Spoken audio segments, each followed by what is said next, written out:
તો સમાચારમાં આગળ વાત કરીએ ભાવનગરની। ભાવનગરમાં સાર્વત્રિક વરસાદના કારણે ભાલ પંથકમાં ઘેલો નદીમાં ઘોડાપૂર આવ્યું છે, જેના કારણે કેટલાય ગામડાઓના રસ્તાઓ બંધ થયા છે। તો પ્રવાસમાં પડેલા ભારે વરસાદના કારણે ઘેલો નદીમાં પૂર આવ્યું છે। ઘેલો નદીમાં પાણી આવી જતા ભાલ પંથકમાં આવેલા આણંદપર પાસેથી દેવળિયા, પાડિયાદ, રાજપરા ગામ તરફ જવાનો રસ્તો બંધ કરવામાં આવ્યો છે। પાળિયાદ, દેવળિયું અને રાજપરા 4 ગામમાં મારે જવું હોય તો એકાબીજી જઈ શકવી નહીં, આવી શકવી નહીં, આવો પોઝિશન અત્યારે છે। હવે આવા અત્યારે અમારે હરાદ હાલે આમાં કંઈક કામ હોય તો ભાવનગરથી ન આવીએ કે નો સ્વાગતથી અમારે આવીએ કે કોઈ આવી શકતું નથી અને માણસ વિહોણા થઈ જવી છે। આવું અમારી પોઝિશન અત્યારે હાલની છે। ભાવનગરમાં સાર્વત્રિક વરસાદ ભાલ પંથકના અનેક ગામોમાં ખેતરોમાં ઘૂસ્યા છે પાણી। ભાલના પાડિયાદ, ઘાગડી, રાજપરા, દેવળિયા વિસ્તારના વાડી વિસ્તારમાં ઘૂસ્યા વરસાદી પાણી ખેતરોમાં જાર, કપાસ જેવા પાકોમાં નુકસાન થયું છે। તો ભાલના ખેડૂતોએ પાક નુકસાની અંગે વળતર માંગ્યું છે। કાળું ભાડનું પાણી બહાર આવવાનું હોવાથી આ અમારે ઝાડ, કપા બધું પાણીમાં અત્યારે ગરકાવ થઈ ગયેલું છે। હવે આનો કાંઈક પ્રશ્ન હલ થાય એવું કરો એવી સરકારને અમે નમ્ર વિનંતી કરવી છે। આ બાજુ અમારે ઘેલો અને આ બાજુ કાળુભાર બે ગામની બે વચ્ચે ગામ પાળિયાદ આવેલું છે અને બેયનું પાણી બહાર આવે છે।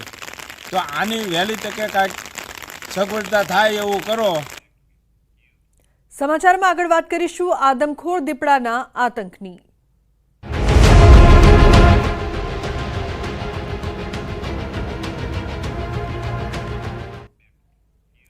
તો નવસારીમાં વાંસદાના ઉપસડ ગામમાં દીપડાની દહેશત જોવા મળી રહી છે। એક જ અઠવાડિયામાં દીપડાએ અન્ય એક બાળકી પર હુમલો કર્યો છે। બાળકીને સારવાર અર્થે વાંસદા સરકારી હોસ્પિટલ ખસેડાઈ છે। 10 વર્ષીય બાળકીના ગળામાં 10 ટાંકા લેવા પડ્યા। અઠવાડિયામાં દીપડાએ 2 લોકો પર હુમલો કરતા લોકોમાં ફફડાટ છે। લોકોએ વન વિભાગના અધિકારીઓને માહિતી આપી દીપડાને પાંજરે પૂરવાની માંગ કરી। વાંસદના ઉપસડ અને મોટી વાલઝર ગામમાં વન વિભાગે 15થી વધુ પાંજરા મૂકવાની કવાયત શરૂ કરી છે। સાથે દાહોદની બારિયા વન વિભાગની ટીમ પણ બોલાવવામાં આવી છે। 3 દિવસમાં 2 બાળકીઓ પર દીપડાના હુમલાથી ભારે ડરનો માહોલ જોવા મળી રહ્યો છે। તો અઠવાડિયામાં દીપડાએ 2 લોકો પર હુમલો કર્યો છે। લોકો ભયભીત છે। દીપડાએ હુમલો કરતા બાળકીને સારવાર અર્થે ખસેડાઈ છે। દીપડાએ 2 વખત હુમલો કરતા લોકો ડરી રહ્યા છે અને તંત્રને રજૂઆત કરી રહ્યા છે કે જલ્દી આ દીપડાને પાંજરે પૂરવામાં આવે। લોકો બહાર નીકળતા પણ ડરી રહ્યા છે। સતત દહેશત હેઠળ તમામ લોકો છે તે પોતાનું જીવન ગુજારી રહ્યા છે। ઉપસડ ગામમાં દીપડાની દહેશત છે તે સતત વધી રહી છે અને જલ્દી તંત્ર આ દીપડાને પાંજરે પૂરે તેવી લોકો માંગ કરી રહ્યા છે। આ વખતે એક નાની માસૂમ બાળકી ભોગ બની। દીપડાએ હુમલો કરતા બાળકીને હોસ્પિટલ ખસેડાયા। તો અમરેલીના જૂની બાર પટોળીમાં રહેણાંક વિસ્તારમાં દીપડાએ આતંક મચાવ્યો। શેરીમાં આરામ ફરમાવી રહેલા શ્વાનને દીપડાએ નિશાન બનાવ્યો। શ્વાન કંઈ સમજે તે પહેલા જ દીપડાએ શ્વાનને દબોચી લીધો। દીપડાએ શ્વાન પર કરેલા હુમલાની સમગ્ર ઘટના સીસીટીવીમાં કેદ થઈ છે। ગામમાં દીપડાના આટાફેરાથી લોકોમાં ભયનો માહોલ જોવા મળી રહ્યો છે। બીજી તરફ સુરતમાં માંગરોળના કોસંબા નજીક દીપડાના આટાફેરા। ગોલ્ડન પામ સિટી નજીક દિવાલ પર દીપડો લટાર મારતો દેખાયો। દિવાલ પર આંટાફેરા કરતા દીપડે સ્થાનિકમાં કેમેરામાં કેદ થયો। રહેણાંક વિસ્તારમાં દીપડો આવી જતા લોકોમાં ભયનો માહોલ છે। સ્થાનિકોએ વન વિભાગને જાણ કરી દીપડાને પાંજરે પૂરવાની માંગ કરી છે। તો કોસંબા નજીક પણ દીપડાના આંટાફેરા વધ્યા છે। બીજી તરફ ગીર સોમનાથના અંતરિયાળ ગામમાં દીપડાનો આતંક જોવા મળ્યો છે। ઉનાના વાવરડા ગામે 6 વર્ષના બાળક પર દીપડાનો હુમલો। મોડી રાત્રે વાડી વિસ્તારમાં ઘર નજીક બાળક પર દીપડાએ હુમલો કર્યો। ઘાયલ બાળકને સારવાર માટે ખસેડવામાં આવ્યા। વન વિભાગે ઘટના સ્થળે પહોંચી દીપડાને પકડવા કવાયત હાથ ધરી છે। તો વડોદરામાં વિશ્વામિત્રીના પૂર નહીં છતાં મગર રહેણાંક વિસ્તાર પાસે દેખાયો। વરસાદ શરૂ થતાં વડોદરાના મગરો રોડ પર લટાર મારવા નીકળ્યા। લાલબાગ બ્રિજ નીચે મગરની લટારનો વિડીયો। રસ્તા પર મગર આવી જતા વાહન વ્યવહાર પણ રોકાયો। જીવદયા પ્રેમીઓએ મગરનું રેસ્ક્યુ કર્યું। મહા જહેમતે મગર પાંજરે પુરાયો। મગરને પાંજરે પૂરતા નાકે દમ આવી ગયો હતો।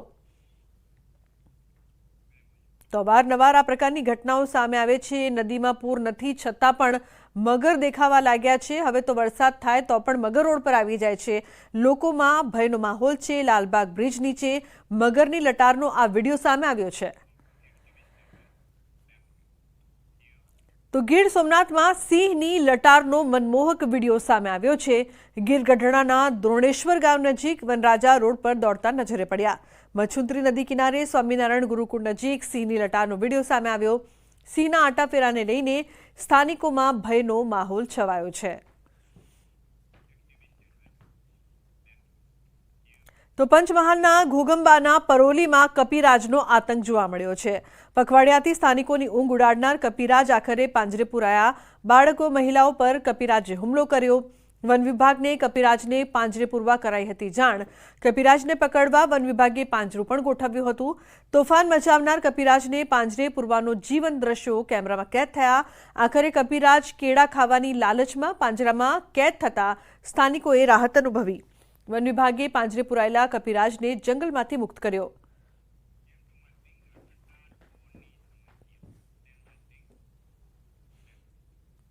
હવે વાત કરીએ રખડતા ઢોરની સમસ્યાની।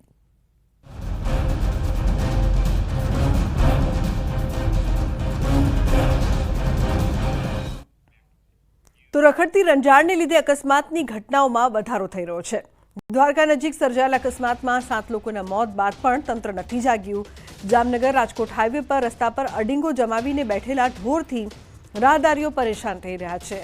રસ્તા પર રખડતા ઢોરથી અવારનવાર જીવલેણ અકસ્માતો સર્જાય છે। હાઈકોર્ટની ટકોર બાદ પણ હાઈવે પર ઢોરને રસ્તા પર આવતા રોકવાની કામગીરી ન કરાતા લોકોમાં રોષ જોવા મળી રહ્યો છે। રાજ્યમાં રખડતા ઢોરની રંજાડને લઈને અનેક અકસ્માતો સર્જાય છે।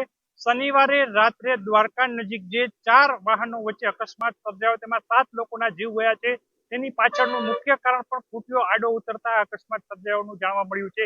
જામનગર હોય કે રાજ્યના અન્ય જિલ્લાઓ ત્યાં રખડતા ઢોરની રંજાડ જોવા મળી છે। હાલ ન્યૂઝ 18 પહોંચ્યું છે જામનગર રાજકોટ હાઈવે પર। ત્યાં રસ્તા ઉપર આપ જે દ્રશ્ય જોઈ રહ્યા છો, રસ્તે જે ઢોર છે તે અડીંગો જમાવીને બેઠા છે ને અહીં જે વાહન ચાલકો પસાર થાય છે, આ વાહન ચાલકો જ્યારે પસાર થતા હોય છે ત્યારે આ જે ઢોર બેઠેલા હોય છે તે રસ્તે નીકળતા હોય છે અને જે અકસ્માત સર્જાય છે જેમાં અનેક લોકોના જીવ ગયા છે। અત્યાર સુધીની વાત કરવામાં આવે તો દ્વારકામાં જે તાજેતરમાં જ અકસ્માત સર્જાયો અને 7 લોકોના જીવ ગયા છે ત્યારે આ ઘટનામાંથી બોધપાઠ લઈ અને રખડતા ઢોરની રંજાડ છે તેના માટે તંત્ર નક્કર કાર્યવાહી કરે તે જરૂરી છે। જે પ્રકારે હાઈકોર્ટની ટકોર બાદ પણ તંત્ર છે તે જાગ્યું નથી ને આ પ્રકારના અકસ્માત જ્યારે સર્જાય છે ત્યારે બોધપાઠ લઈ અને નક્કર કાર્યવાહી થાય તે પણ જરૂરી છે। કેમેરામેન મનસુખ રામોલિયાની સાથે કિંજલ કારસરિયા, ન્યૂઝ 18 ગુજરાતી, જામનગર। જેમાં પોરબંદર રાજકોટ નેશનલ હાઈવે પર રખડતા ઢોરનો ત્રાસ યથાવત છે। નેશનલ હાઈવે પર અડીંગો જમાવીને બેઠેલા ઢોરના કારણે વાહન ચાલકોને ભારે હાલાકી ભોગવવી પડે છે। વારંવાર રખડતા ઢોરના કારણે જીવલેણ અકસ્માત સર્જાતા હોવા છતાં તંત્ર તરફથી કોઈ કામગીરી ન કરાતા રાહદારીઓમાં પણ રોષ છે। નયા ઢોરનું હાઈવે ઉપર બહુ ત્રાસ છે। નાના વાહન માટે કે મોટા વાહન માટે આવતા જતા હોય બહુ તકલીફ પડે છે। હવે એનું શું કરવું, કોઈ કઈ કરવા વાળું છે નહીં અહીંયા। કઈક આને હાચવણી કરો તો બધાયનું જીવ બચે, ઢોરનું હોય બચે, માણાનું હોય બચે। આમાં અરે બહુ બીક લાગે સાહેબ, આંકવામાં બહુ ધીમી ગાડી આપવી પડે છે અને ખાડા રસ્તા એવા ખરાબ છે, સમજી લ્યો। કોઈ જાતનું તંત્ર ધ્યાન નથી આપતું। રાજકોટની વાત કરીએ, રાજકોટના નેશનલ હાઈવે ના સીધા આપણા દૃશ્ય બધા હાઈવે ઉપર આપ જોઈ શકો છો કે અત્યારે આ જે ગાયો છે, ગાયો રસ્તાના વચ્ચમાં ઉભી હોય છે અને બીજી તરફ વાત કરીએ જે રીતે આ રસ્તો છે હજારો વાહન ત્યાંથી ચાલતા હોય છે। આ રાજકોટ થી અમદાવાદ સુધીનો નેશનલ હાઈવે છે, ત્યાં રસ્તામાં અડીજણ જમાવી અને ગાયો ત્યાં હોય છે। આપ સીધા દ્રશ્ય જોઈ શકો કેટલા અકસ્માત થતા હોય, કેટલા વાહન ચાલકોને તકલીફનો સામનો કરવો પડે છે, કેટલી બાઇક સવારો કેટલાઓને ઈજા થતી હોય છે। જ્યારે આ આપ જોઈ શકો છો કે જ્યારે આજથી વાહન આવતા હોય છે, વાહનને કેટલી બધી મુશ્કેલીનો સામનો કરવો પડે છે। જે રીતે આપ જોઈ શકો છો કે રોડના વચ્ચોવચ્ચમાં અત્યારે આરીંગા જમાવીને બેઠ્યું છે ગાયો અને આપ જોઈ શકો છો કે સામેથી કેટલા વાહન આવતા હોય છે। વાહન વાળાને લોકોને કેટલી પરેશાનીનો સામનો કરવો પડે છે। ક્યારેક તો અકસ્માત મોટા સર્જાતા હોય છે અને જાનહાનિ બી થતી હોય છે, છતાં ઢોર માલિકને કોઈ જાતની કાર્યવાહી કરવામાં આવતી નથી। નગરપાલિકા દ્વારા કોઈ જાતની ઢોર માલિકને દંડ વસૂલ કરવામાં નથી આવતો। ઢોર પકડવાની કામગીરી હજી સુધી કરવામાં આવી નથી। ના ઢોર માલિકોને દંડ વસૂલ કરવામાં આવે છે।